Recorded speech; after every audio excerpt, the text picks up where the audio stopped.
Yo, what is good? This is your boy Flying J from the Real Ass Recap, and this is a music analysis.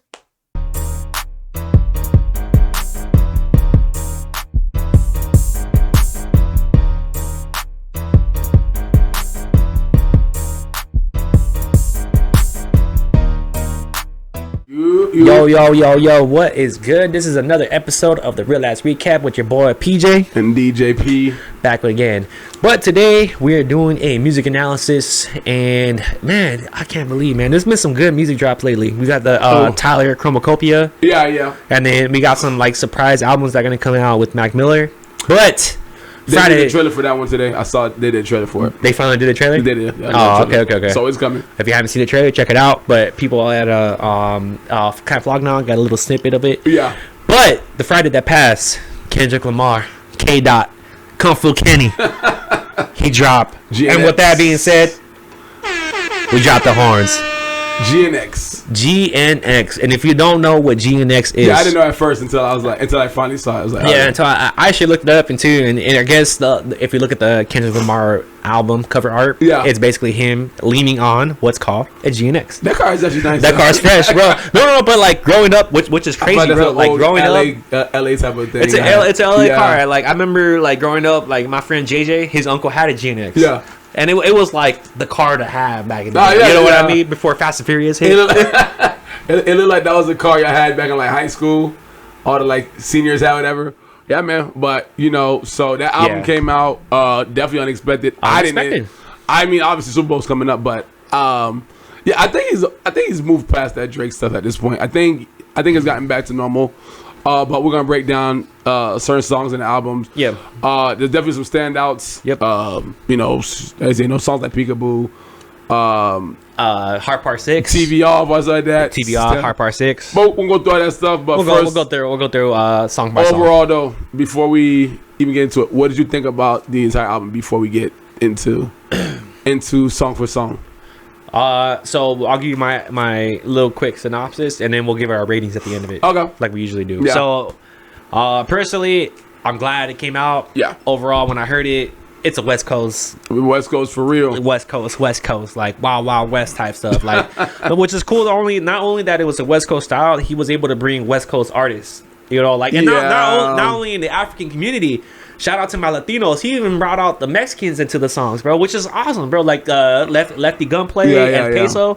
So which is cool, bro. It's just like when you look at LA, and maybe you don't never notice this, but when you look at LA, it's just not one culture. You got like all Asians the cultures. You got your Mexicans. Asians, you got your Mexicans, what they call them S's. You got the Bloods, the Crips. But it's deeper. We all live in LA.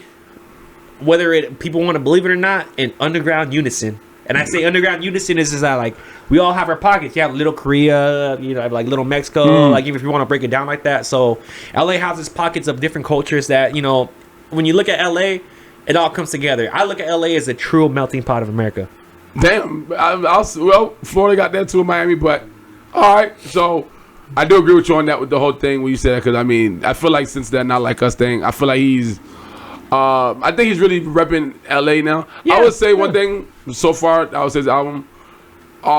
This is the first. It kind of reminded me of Damn a little bit, but this is the first album of him where I can't even really tell what the story he was trying to say, or if there even was a story. It might have just been tracks.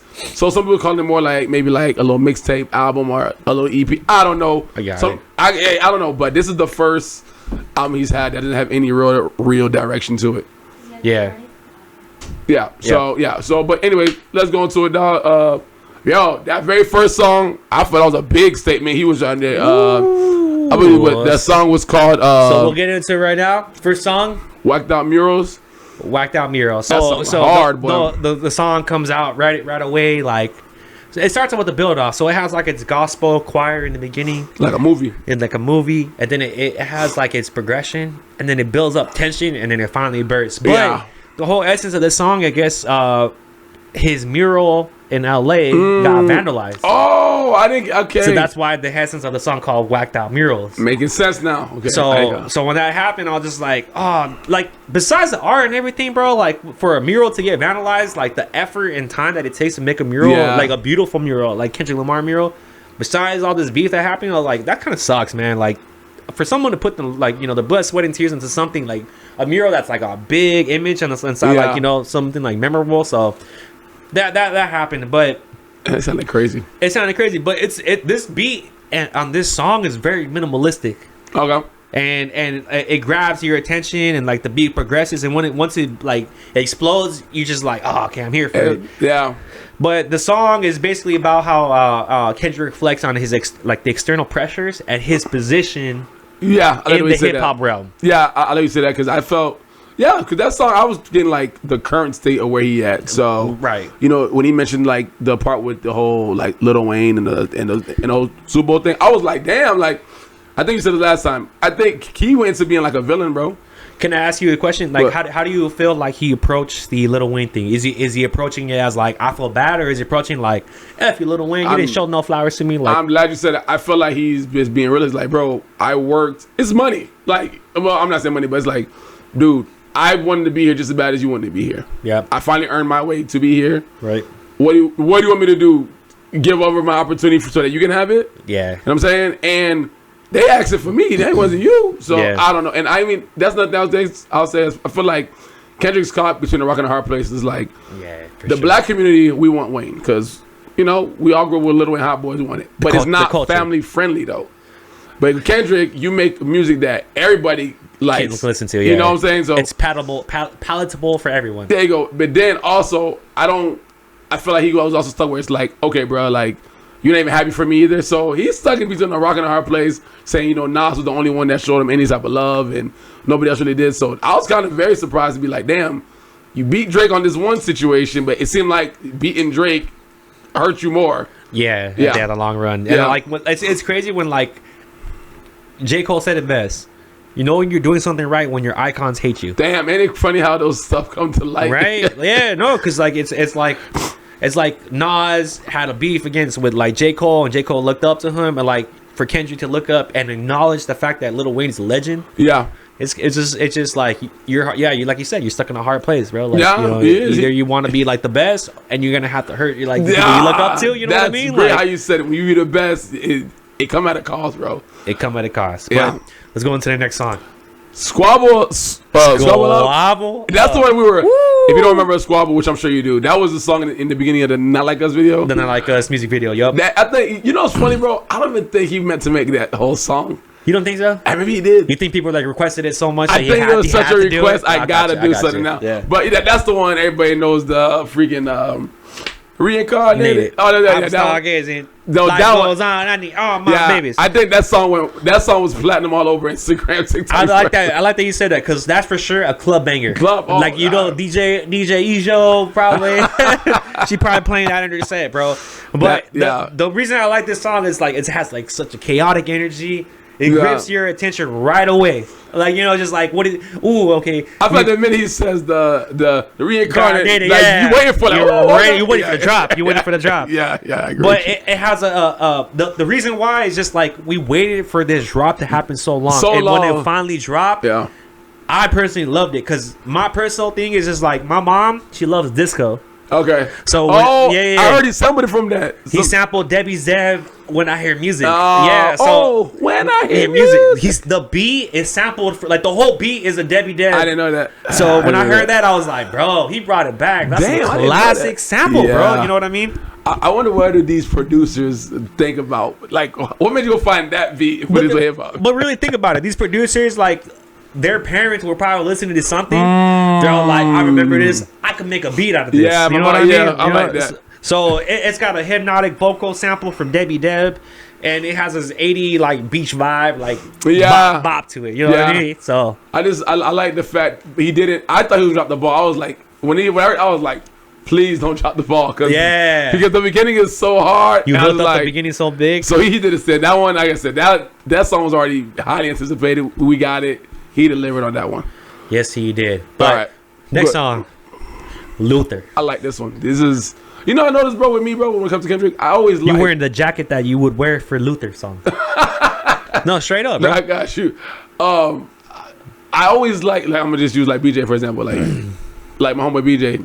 When it comes to, let's say, artists like Drake, whatever, He likes those bangers. I always like the more slower, softer songs. Oh, yeah, So this is one. It's like 3 of them on this one, but this is one I like this one a lot though. Luther, it reminds me of like you're cruising down PCH coast. PCH. Yeah, like, you know, you got your passenger princess, or even that, like a maybe like a barbecue type shit. You know what I mean? Like, you know, usually you got your barbecue and it's like cruising. You know what I mean? It's a very the lyricism in this one's very introspective. Yeah, it makes you like think like when you're driving yourself and you like you got that paralysis where you're just like freeway paralysis and you're just like thinking to yourself like, damn man, my life, you know? Yeah. You know you said that I was thinking about the movie Menace to Society. Oh, that's a good one. Where you just said the whole driving down, whatever.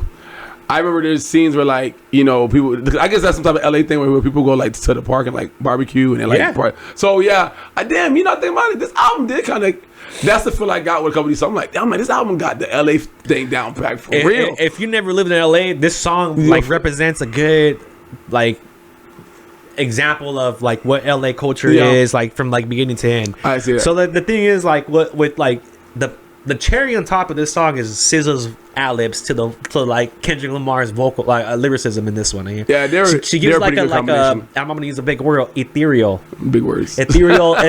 she gives it like a very ethereal texture to the song. Yeah. And then let me get into that a little bit deeper. What I mean is that like she gives it like depth to the song. You know what I mean? Yeah, like it's just Kendrick Lamar rapping with her ad-libs and like her vocals in the background. It makes it sound better. It makes it sound better. And she did it a couple of times on this. She did it another. Well, we'll get there later on. But yeah, I think Kendrick and SZA they work well together. But what I got from the song is basically Kendrick envisions a world where he can take off like the pain and conflicts of life, and he can lift it from his partner. His partner being Whitney Alford. You know what I mean? Okay. So basically, he envisions a world where he can offer like basically love and light to his partner. Okay. And here he reflects on the desire of growth and connection. You know what, bro? I ain't gonna lie to you. This album, I heard it. I feel like he doesn't really have much. He's reached like a king level, bro. Like he don't really have major issues, or it doesn't come off that way. It doesn't. Hold on. Quick pause. What? My throat's getting real over raspy. Let me get a little drink. Hold on, I'm drinking the song list again. I got you. So, all right, go ahead. Yeah. So you ready? So we're going to the next song. All right. Man at the Garden. This one was good. This was like one of the more serious one. Some of these songs I can't really tell what he's. I get what he's saying. I'm like, damn, I don't know what's the point of this song. I saw like a reflection of something like that of himself. It's a good reflection, but this showcases his storytelling, his storytelling skills. Like when it comes to like good artists, when like for example, the last artist we covered was Tyler the Creator. Yeah. These artists is not so much that you could put bars together, you can put rhythm together, you can put lyricism in the song, but the fact that you could tell a story while trying to rhyme, you know? Yeah. Okay. I was saying like a Slick Rick. Yeah, exactly. Like a Slick Rick guy is like, you know, telling his little kids and like, Uncle Rick, you know, like, can you tell this band not start? You know what I mean? So yeah. But this one to me sounds like a spoken word. You know what a spoken word? Yeah. So he would say like, I went to this level, I went to this depth, I deserve it all, quote unquote. Poetry night. No, but that was the chorus of it. I deserve it all, and it was crazy because like it seemed like he was like self-reflecting to himself, like do you deserve this, bro? Like, you know what I mean? Towards the end, he started self-reflecting. So he started asking himself, like, do you think that you are the greatest? And it goes back to like Kendrick Lamar albums. So like since the beginning, he plays his like duality. Do you know what that is? Well, yeah. It's a duality between like two different things. Do I want to be rap's greatest GOAT ever of hip hop, or do I want to sell myself out to sell records? Damn. And he plays a thin line balance of like, he's still putting out these records and everybody follows him and stuff, but like, at what cost is he selling the art for money? You know what's crazy though? When you say that, bro. It kind of goes with what you're saying there with the whole selling the art stuff. Yeah, a lot of people from LA don't even like Kendrick in the sense of like, and that's funny you say that. They don't appreciate him. They don't appreciate him. They don't appreciate him enough, and then like they know he's big, but then it's like he get more love from the East Coast. The East Coast. It's funny that you say that. And he don't even rap, and he don't really sound like a California rapper. He don't. He has terminology and stuff like that, but I wouldn't say he sounds like a New York like that, but like he just sounds like somebody from the East Coast. It don't matter. If you grabbed him and picked him up and dropped him in the East Coast, he would easily fit in the East Coast more than from the West Coast. He would seem way more unique and I think we pretty. But yeah, I was just like, damn. So when you said the part about, I'm like, damn. I'm like and that's why I think this album. I feel like he has the LA thing down. I feel like, you know, at first I'm like, he almost laying off no, bro. I'm from LA. I represent LA to its core, bro. Like in and out. He's like, listen, dog, I'm from LA. That's what y'all talking about, right? Yeah, though. Go ahead, though. No. But again, it's a minimalistic beat that allows. So okay, my bad. I already said it, but the reason why I like this song is the beat is very minimal. Yeah, it has like a deep drum bass, and then basically a harmonious industrial feel. Harmonious, these big words. No, but it's just like it's like boom. Yeah. And the crazy thing is, it's a minimalist beat. Yeah. And the reason I say that, it allows Kendrick's voice to take the spotlight. That's what I be liking. That's what I be trying to tell. And when it comes to music, all those B-sides type of songs, I like the more chill. The chill vibe. I want to hear what you're talking about. I want to beg every now and then too. Speak to me, yeah. Yeah, but go ahead though. No, but to just conclude, the atmosphere pulls the listener in from into the core of the track of it. You know, so yeah. But that is Man in the Garden. But next song. Hey Now. Hey Now was pretty good. That was pretty good. That was a good song. I feel like that was the first one I was like, okay. I was like, he has a banger. Like, he had a couple bangers on here, bro. This was another West Coast banger. Yeah, this was like another West Coast banger, okay, for sure. I'm like, he's doing it. I feel like, I'm telling you, I feel like he's something not like us. And it's almost like he learned a new form. And he's just like, I'm gonna just play around with this. Because I'm like, he gave us a couple bangers that gave me that saying not like us. But I'm gonna take it further. Yeah. I felt like this was a great song for him to bridge the old school and new school and modernize it. He basically modernized gangster rap. Yo, yeah. You know what I mean? Yeah. I see saying, yeah, man. I was on thing.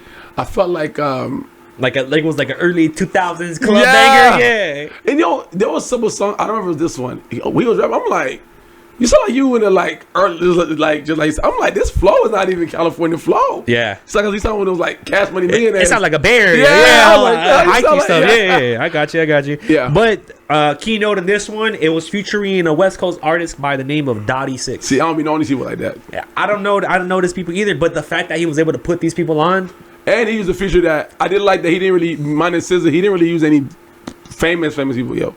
So and I think that made the music feel more organic because it's like, like I said, we'll get there later. That song Gnx, that was straight people I never heard of before. Pretty much the whole album has a lot of people where it doesn't represent like really famous people, but a lot of people from the West Coast, especially like for California. And then you know what thing about it? That go back to your point where you said about did he is it the son himself? Damn, that motherfucker, he really do be saying true to himself because that's the artist like. He's not just making Kendrick and J. Cole. Nah, he's trying to make his music gonna last a long time, bro. Right. Yeah, dog. But yeah, man. Well, go ahead, dog. I just like the fact that he showcases a lot of like really, really West Coast artists, whether it's from like the Bay Area, whether it's from Compton, whether it's like the African community, whether it's the Mexican community. Like it really ensembles the whole essence of what LA represents. Yeah, it's just a whole mixture of just different cultures that like happen to like live together and we have to get along, and that's what it is at the end of the day, like the true melting pot. I feel like that's what Los Angeles is, bro, at the end of the day. Yeah, you dog. Well, what we got on the next track? So I love this one. Next track, Reincarnated. You know what, bro, before you say anything, this sounds, he says Reincarnated. This song is basically what it says. He in this song, not maybe his whole Kendrick Lamar presence. Yeah. In this song, he was a reincarnated Tupac. Damn. He sounded just like Tupac. I didn't even take that until you said it. But you know what's funny if you said that? That's the same beat that Tupac did on the I think it was like Made Niggas whatever. Or Hit 'Em Up or something like that. It was Tupac. I think the song called Made Niggas. It was Tupac featuring Outlaws. Way back. I heard that beat. I was like, you using this beat? Bro, he even raps just like him in the first verse. He raps just like him. I didn't even catch the reincarnated Tupac part, even though he had the beat. But yes, that's what you're saying. But you know what's funny? The second I heard that, I was like, "This is Tupac." That beat is so iconic. Yep. And I remember Lil Wayne, Dedication 1 mixtape. He used that same beat. I was like, "You gonna use this beat?" That's one of them beats you didn't play with. There's a couple beats you don't touch unless you do better. You would never touch. What was that song Jay-Z that the song Jay-Z goes now my name is Hope H to the O-V. I used to H to the Izzo, H to the Bizzo, all of these songs you don't touch. That was one of them. He killed this crap, dog. That was a good song, bro. But the Tupac thing you said, damn, I didn't think about it like that. But you didn't really hear it at the beginning? No, I heard it, but I felt like I don't feel like people be afraid to step into that Tupac lane. They're like, I ain't gonna say it. But if you say he reincarnated, which that does make sense, damn, that let me know where Kendrick see himself, bro.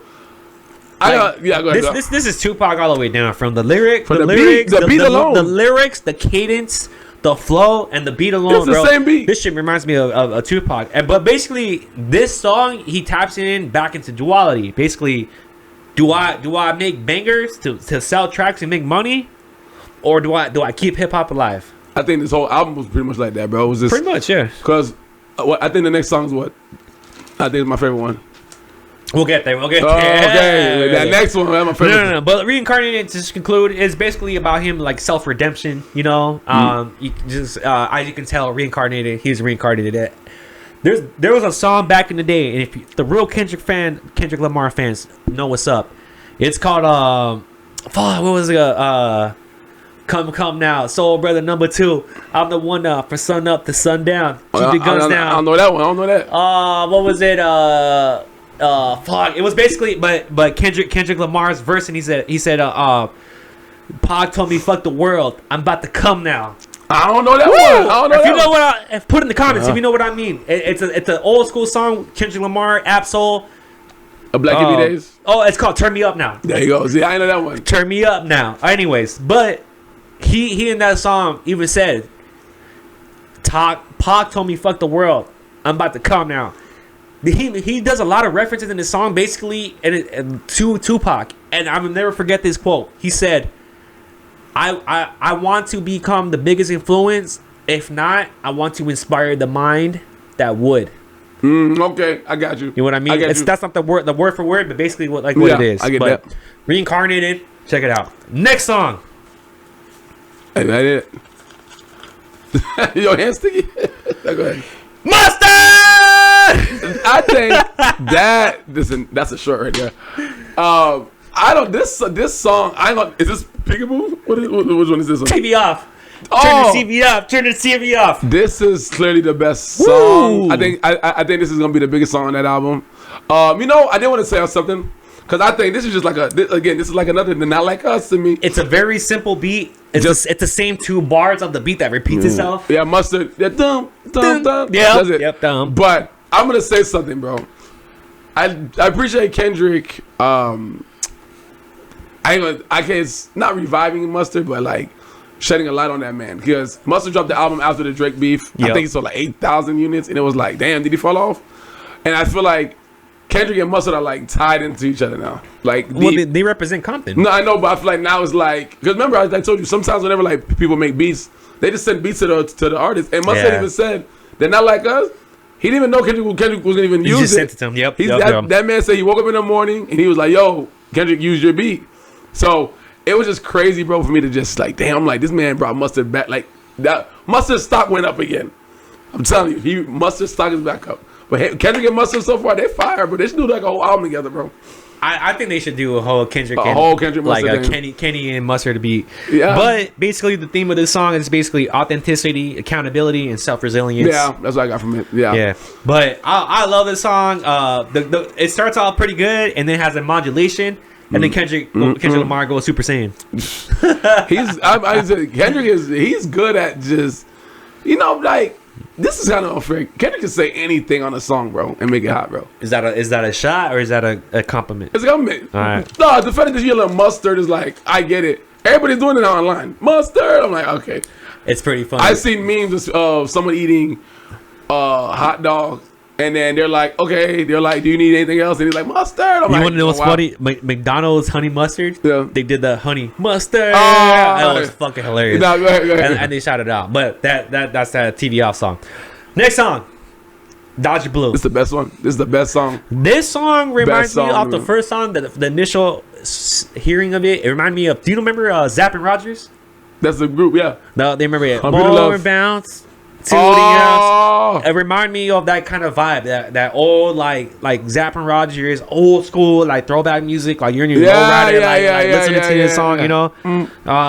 Yeah, it reminds me of back in the Lowriders. It's a mellow beat, heavy bass, bouncy synth, and it creates like a laid back atmosphere. Hey, man, yeah, like I said, this is. I think I'm saying, Johnny, this is like a. Like you're saying, this is like a nice Sunday drive in LA.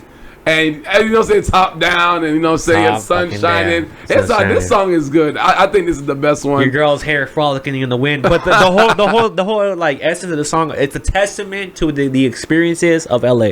Damn. If you listen to like what Kendrick Lamar explains his like experiences as you go through LA. Like if you go through LA, like the true LA, like not people that like don't live in LA don't know what's up, but like. If you really go down in LA and you're cruising down, you know, past the 10 freeway, because we got a point I'm going to bring up on that. You realize like you reach the real LA, like people selling street tacos, like hot dogs, like Venice Beach, you know, like what is it? Like I'll throw even Huntington Park in there if you want to go down a little bit farther from Venice Beach. But I'm just saying like the true essence and core of LA is just like it's very like hustler mentality. Everyone's trying to make their dollar. Everyone's like at the same time they're trying to make their dollar. They're very generous, very happy. That's a big camaraderie, you know. I don't feel like that in San Diego, but in LA, like I'm speaking from home, everyone is like family. Yeah, it feels a little bit different too. I would definitely say, and that's why I feel like this album it embodies the whole LA type of life. Because I'm like, notice I say Cali, but I feel like every time I go to LA, it always feels just a little bit more. It always feels like more cultured over there. Like they have more like of like a LA culture. Yeah. That you don't get in San Diego. Sure. Just like in the Bay, you got their own. But yeah, go ahead though. No, so a notable features in this is Roddy Ricch and Wale the Sensei. I ain't gonna lie. The fact he used Roddy Ricch, you know what it looked like? It looked like he used everybody from that. Not everybody from LA. It looked like those people that was at that pop up. Yep. I feel like everybody he brought out now. If it was me, I'd be honored because it's like I feel like he brought out. I feel like he the real king, bro. I feel like he's like, bro, I'm gonna show the king of LA. Yeah, he's like, I'm gonna really bring my people that don't get a lot of love out, and I feel like I gotta respect that, bro. I think the most famous person he brought was like obviously Tyler. But, you know, so other than that, but it's like some people that was coming in earlier, like Roddy Ricch fell off, from what they say. He still got some bangers though. He got bangers, but he's still on my Spotify playlist. But the fact he working with Roddy Ricch, everybody featured on this album, their stock went up. That's all I'm gonna say. All their stocks went up. Their value went up. Yeah. No, so just to conclude on that, he has a notable quote I fucking love, bro. What? He says, "Don't say you're from LA. Oh yeah. When you don't travel past the 10. If you don't know what's up, if you don't travel past the 10, you ain't what's up. You ain't travel past the 101, you don't know what's up. You ain't travel past the fucking 60 freeway, you ain't know what's up. Is this the one where you ain't past the 605, you ain't know what's up. If you ain't past the fucking 405, you don't know what's up. You ain't from LA. Shala. Shout out to my fucking freeways, bro. Listen, this album really touched you, I see. I'm from LA. I represent LA to its core, bro. I don't give a fuck what anybody says, bro. I know those streets, bro. I haven't seen the side of you since the Drake beef. I'm sorry, bro, but fuck. I'm from San Diego, bro. I'm so glad he put this album out because it makes me feel like I'm from back home when I listen to this shit, nah, bro. It does. Nah, go ahead. Nah, next track. Damn, Jay. Go ahead. Next track. My bad. I got off a little to talk about that a little bit. Hey, it's better. It makes the show better. But yeah, Dodger Blue, it just shows basically his frustrations with those who claim that they know the city without actually truly understanding it. He did say a line that he said, don't say you from the land. No, he said something about don't say you from the land. Or something like, pretty much like, don't complain about, don't say from LA and then you complain about LA. Exactly. And I was like, I like that. That was good one, bro. That was good. 605 freeway, bro. You know what's up. Downey, shout out. Yeah, no, go ahead. West Covina, shout out. La Puente, shout out. Pasadena. I'll go on the list, bro. Montebello, fucking Garfield. Let's go, bro. I'll go on that shit. If you know from LA, you shout out. Go Next song. Peekaboo.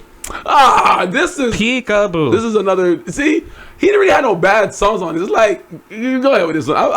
A lot of them sound similar. I'm just like, okay, this is cool. This was like another like not like us extension. It's an unconventional beat with the chaotic intro. It's a banger. It's a banger. It's a banger. It has extended repetition. It creates tension, leaves the audience wondering when the beat's gonna drop. But listen, you really went to school for this for real. Hey man, I went to school for fucking hip hop, music theory, not hip hop theory, music theory. It shows. But this one, it shows like that. Basically, Kendrick Lamar is critiquing the industry. Yeah, you know that there's no. It's just low effort hip hop, nursery rhymes.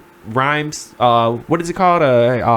Mother nursery rhymes or something like that. Yeah. Nursery rhymes. Basically, there's just no effort in the industry. Like it's just a lot of like just quick little bangers. Like you got your like little like punchlines in here and there, but like there's no like sustenance in the music. But you know what's crazy though?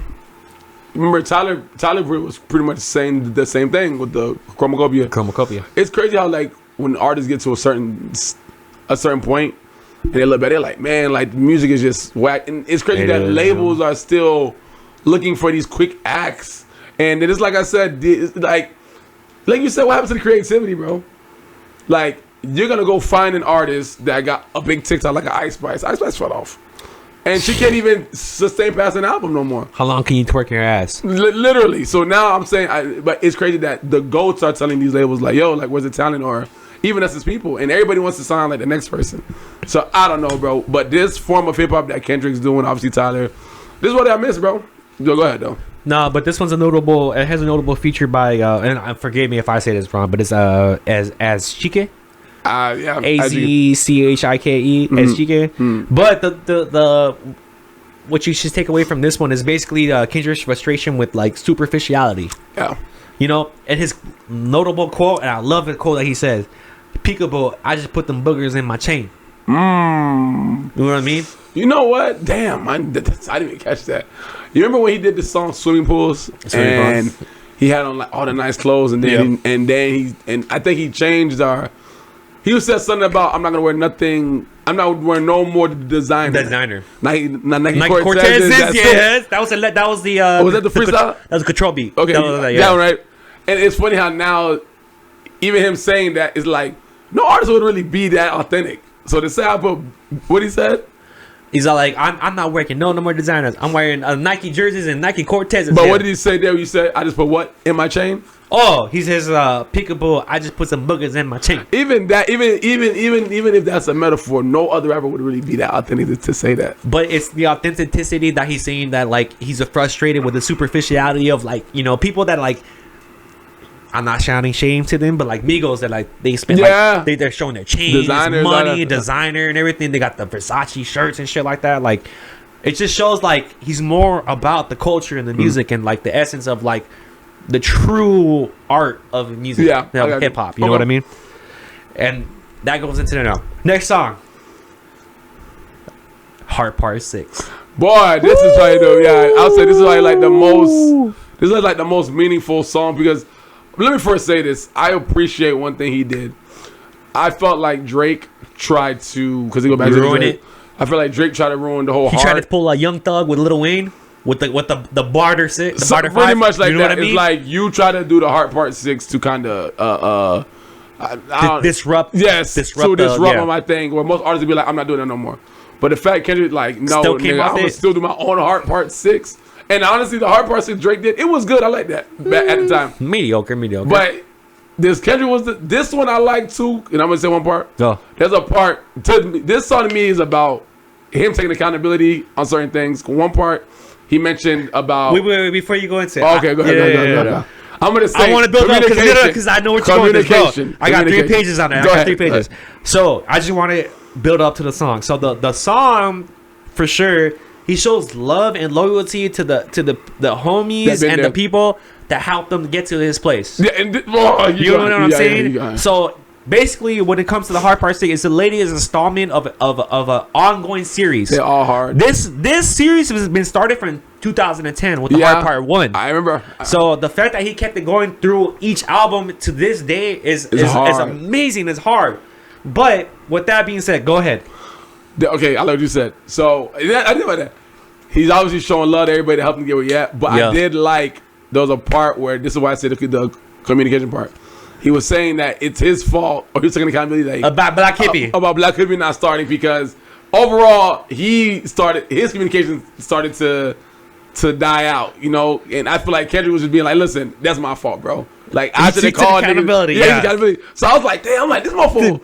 Yeah, it was good. And I just like you being honest. But and that one he felt like his creative, I don't know, like perspective was a little bit different from the Black Ebony, so it was changing, and he took full accountability. But this song, I love this song because first off, the first person he shout out was Absol. Yeah. And he said, Absol, I love the way you fucking write, bro. Yeah. And I study you, brother. So he shouted him out like, I studied the way you wrote, lyricism and everything, and you know, like, shout out to you, and because of you, I got where I'm at. Yeah. Second person notable. Now I'm not gonna go in order because there's so many people who shout out. Second person notable that he shout out, J-Rock. J-Rock. Bro, the amount of effort and time and like just the backup that he put behind J-Rock, bro, is ridiculous. You don't realize that how much the effort that he put behind J-Rock to get him where he's at. Like a lot of J-Rock's albums and songs and just like singles and everything has Kendrick Lamar as an ad-lib.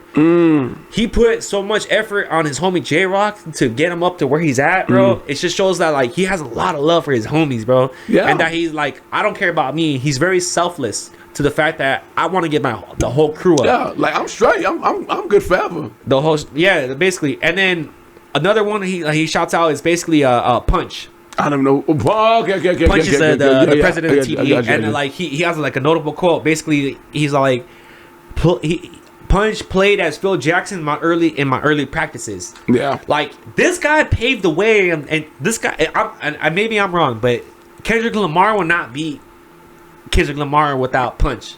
I mean, if it's his label, yeah. I mean, you did take a chance on the man, so I don't know, man.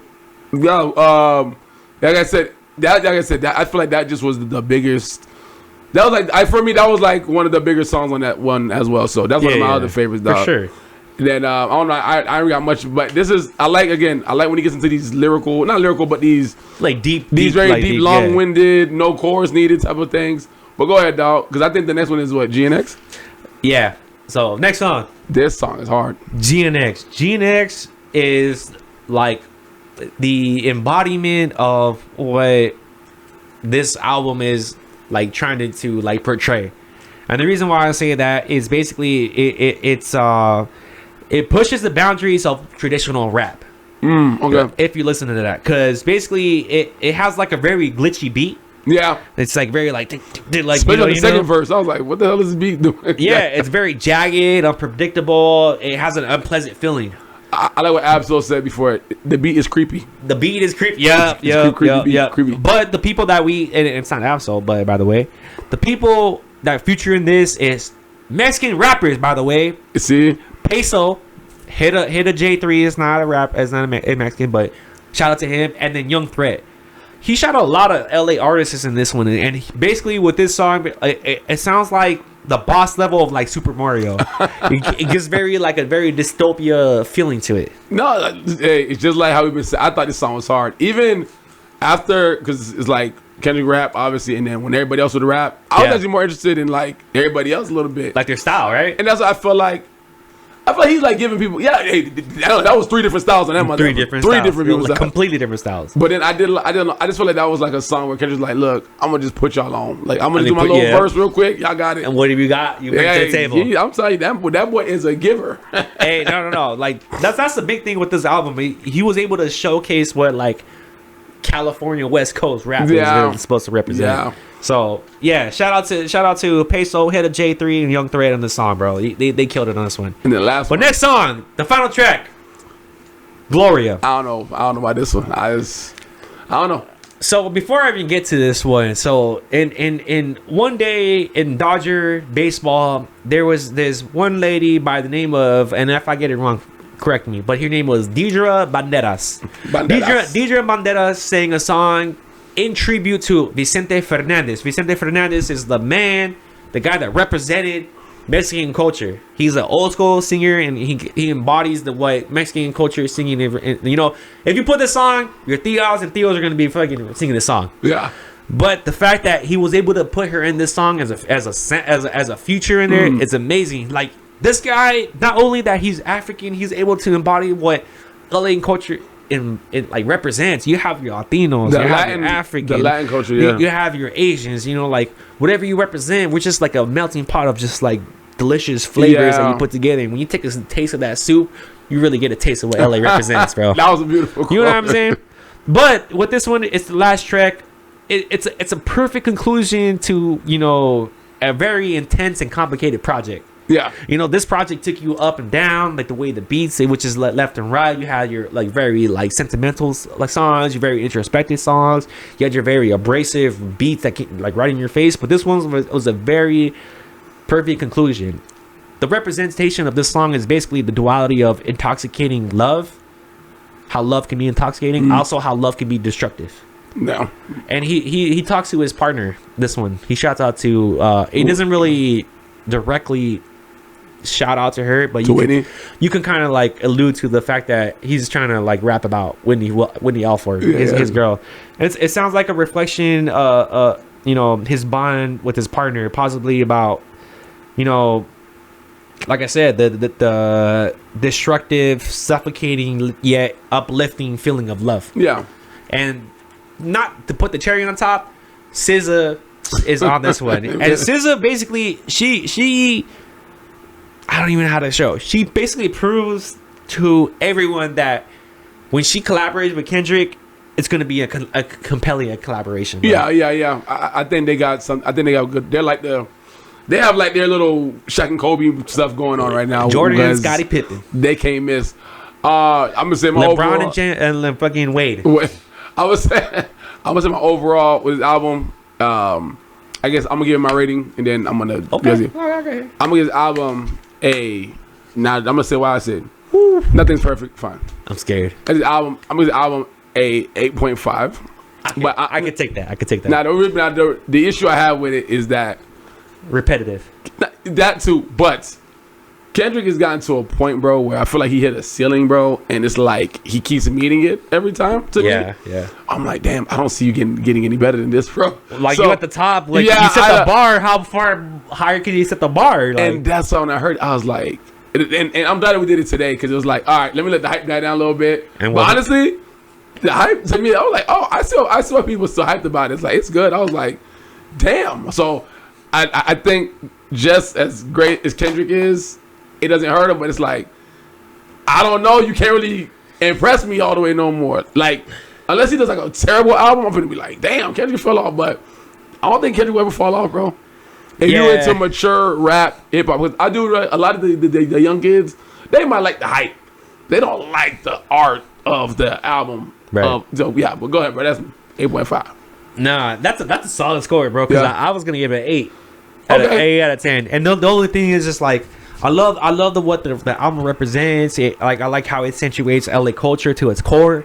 The only thing is like it gives a lot of like repetitive beats. You know, that Not Like Us is heavily on this motherfucker. I feel like Not Like Us had like its remix like 3 or 4 times in this beat in this album. So yeah, I give it an 8. If you're asking me what it could improve, I sadly, maybe not sadly, but I feel like he should have like featured more of the black hippie. Oh, you know, like they represent different sides of like you know, Schoolboy Q. He's a Crip. You know, that accentuates a different side of like LA culture to it, and then you know, different perspective. But overall, I think this was a good album. I'm glad he put it out. Now he has something to perform for the Super Bowl. I was gonna say that too, but go ahead. You know what I mean? And not even that, maybe like 1 or 2 songs, but like he's got a good catalog that's family friendly for the Super Bowl. I felt like, and I was gonna ask you this too. Do you think he rushed? I ain't gonna say he rushed it, but do you think he made his album so? Okay, you know how everybody's like, all right. I think everybody thought he's gonna do Not Like Us. Do you think he dropped enough good songs to kind of and give it that same Not Like Us feel to kind of like, I'm not gonna do Not Like Us on live TV. So let me give you y'all some more songs that y'all can vibe to. Because I feel like if he did his old stuff, we'd have been like, bro, we already saw this. So now he got a whole new album to perform. I don't think he gonna do Not Like Us no more though. Like, Not Like Us would be disruptive at this point. But he gave you a bunch of boppers. Like, I don't know. But do you think he's still gonna do Not Like Us even though now that he dropped his album? Are you talking about like Not Like Us in the Super Bowl? Do you think he's gonna still perform Not Like Us? Obviously, with the hype's dead now. But do you think now with this album coming out, do you feel like he's just gonna be like, I'm off? Like, I'm just like off of that. This is how I predicted how it's gonna go, and I'm gonna go in the Super Bowl to be specific. I feel like he's gonna perform all the classics, you know, the big bangers that he had throughout all the albums that he had, his discography, and then he's probably gonna do like a couple songs from like the Gnx. Mm-hmm. I wouldn't doubt that he ends with Not Like Us. Sheesh. Drake, your days is numbered. Drake. Hey, Drake got a whole new haircut too. We gonna see, but hey, I just think this is just the year of Kendrick. I'm just like, dude, yeah, we'll see what happens, but we won't be past this Drake thing until after the Super Bowl. So we'll see what happens. Yeah, but like I always say, make sure you like, make sure you subscribe, make sure you turn on notifications, and again, make sure if you're watching this and you're new and you haven't subscribed to the channel, what are you doing? Make sure you turn on the subscription. Tune into the Real Life Recap. We out. Peace. Peace.